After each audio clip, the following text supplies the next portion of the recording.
Welcome back. You're still tuned in to News and Views with myself, Salah Lomakwidiri, and we're going to be shifting gears now to our hashtag Africa Focus feature. This is the part of the show where we focus on the biggest headlines that are making the rounds here on the African continent. And on today's edition, we're not going too far off. We are going next door to our neighbors, Eswatini. Our attention is going to be shifting to the Kingdom of Eswatini, and this is with a story that could have major regional security implications, not just for us here in South Africa, but for all our neighbors in the southern of Africa.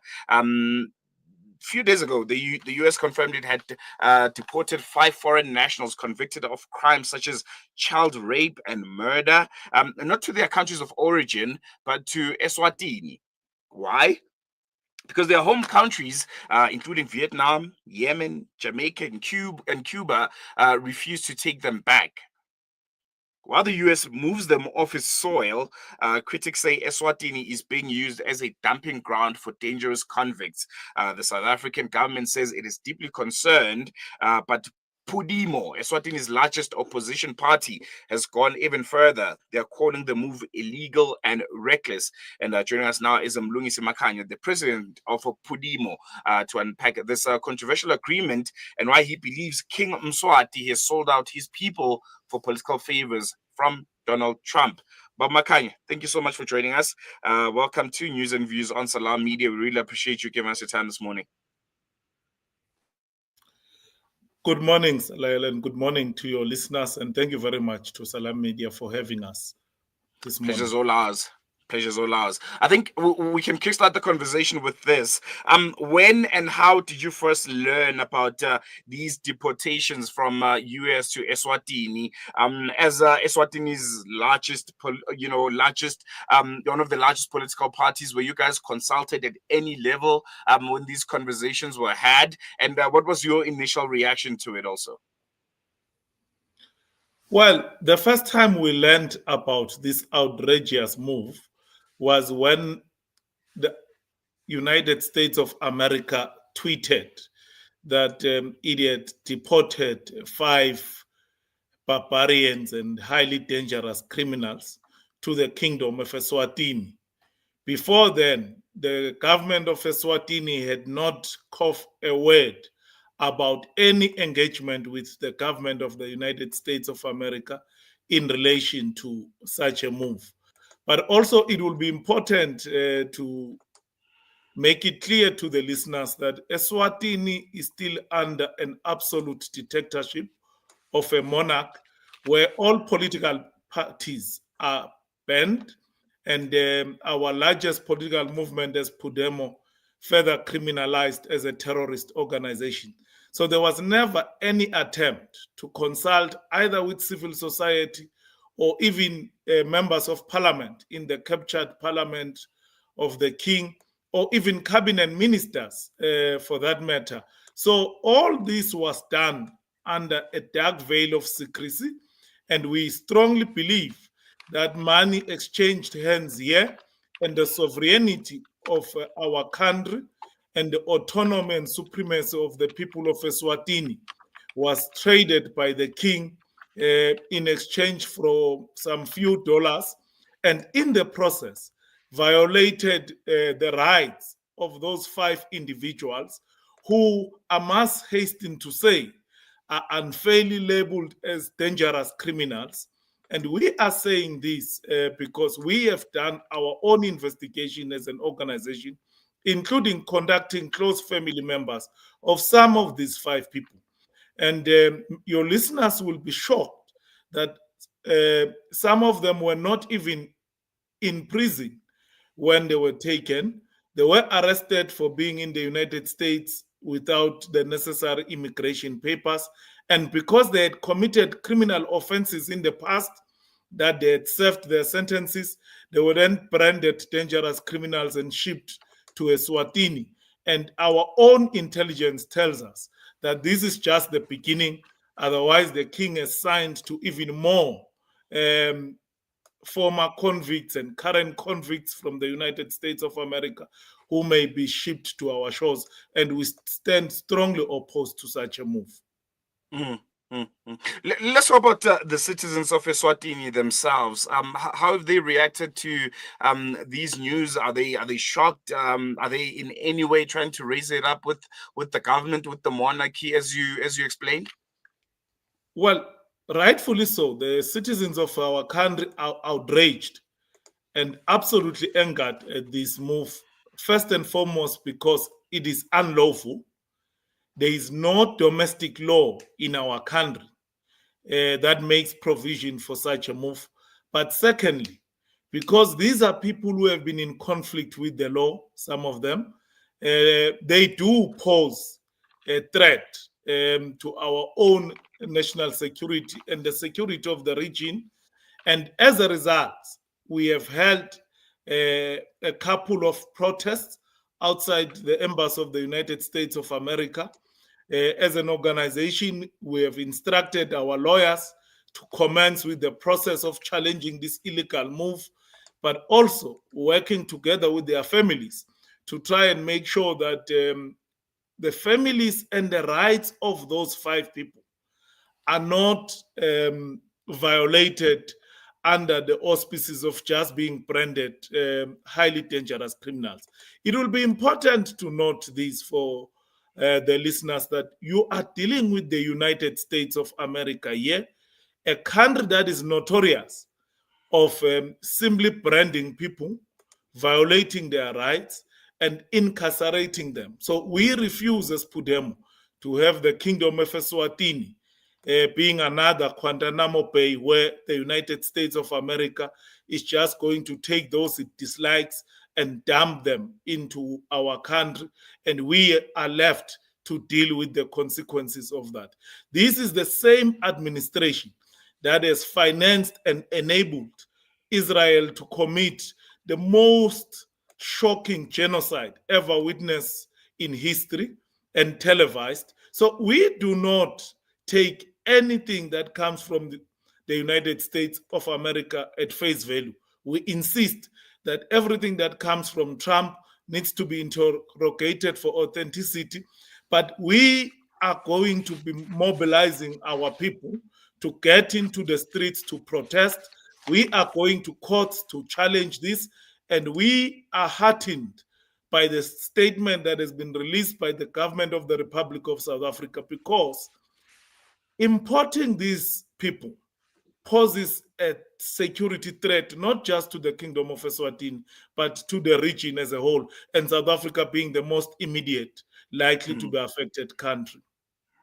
Most definitely, and I think you just touched on my next point, which is regional safety. And you said that, with South Africa just being across the border, what do you say to those who fear this could pose a broader security threat to South Africa, but also just the general SADC region, which is relatively peaceful? Should there be more anger and outrage, not just from the people of Eswatini, but the people of the region also, Zimbabwe, Lesotho, Botswana, and all of the SADC region's member countries? Definitely. And it is for precisely that reason that we are calling upon our brothers and sisters in the region to join hands with us to push back against this. Because if we allow it to manifest, the next thing it will be Lesotho. The next thing it will be another vulnerable small African country. And we think that as a region, we need to take a principled stance. And our first premise that we believe as an organization we must start on as a region is that this region is not going to be used as a dumping site and a violation of rights of American produced criminals, if indeed those people are criminals, because it is indeed that very system that is morally vacuous of the United States of America that elevates crass materialism over humanity, that produces this sort of people who will commit the sort of crimes that these 5 alleged to have committed. Our region needs to unite. Our region needs to say to each other member state you are not going to abuse sovereignty and endanger safety and security of the region. So our call goes beyond the governments. We make an appeal to ordinary citizens of the SADC region that let us unite, let us stand firm, let us say not in our name, and let us push back against Mswati, because let us not forget, Mswati is the very same leader when South Africa took a stance against the state of Israel. What did Mswati and his government do? It offered Israel land to come and build its embassy in Swaziland. This is the very same country that has offered to retain diplomatic relations with Taiwan against the entire African position that accepts that there is only but one China. So clearly Swaziland is positioning itself under Mswati as a destabilizing force against the region, but particularly and primarily against the Republic of South Africa. Mm, mm, mm. And I want to expand on a point that I think you began this conversation with, the fact that, King Mswati, the accusation that he might be turning this into a transactional deal with the US.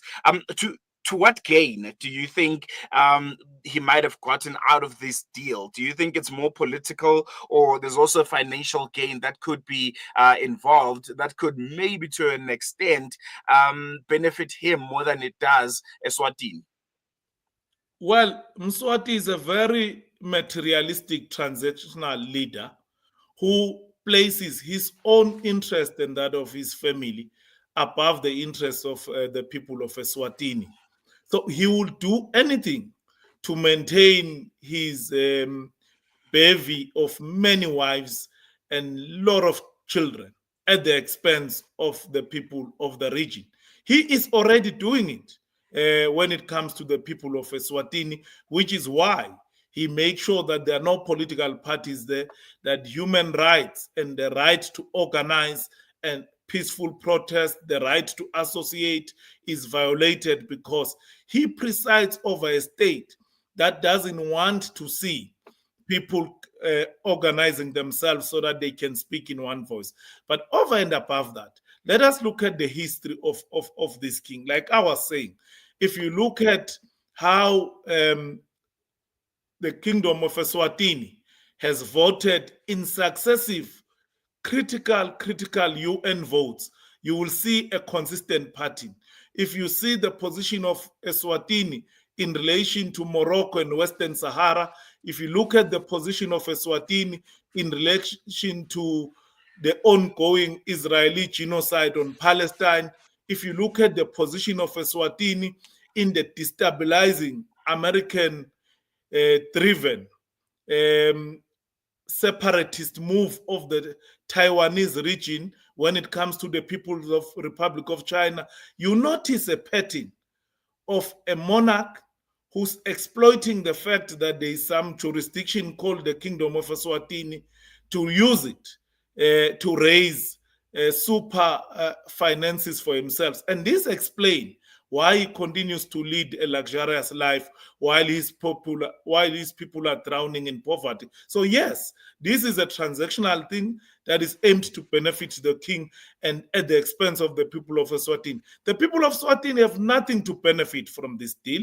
If anything, it places their own safety and security at risk, from the correctional service wardens who work with these people that they do not know, they don't understand their culture, they can't understand their language, to the broader society that these people will be released to. So in the final analysis, we've got to look at deeper, both into the behavior of Mswati, but also his government, because as the listeners know, you don't have a government of the people in Swaziland because the people do not play any meaningful role in electing the government. So it is a king's government. So we think that this is nothing but a transactional move that should be rejected by all of us, but we should not only end with statements.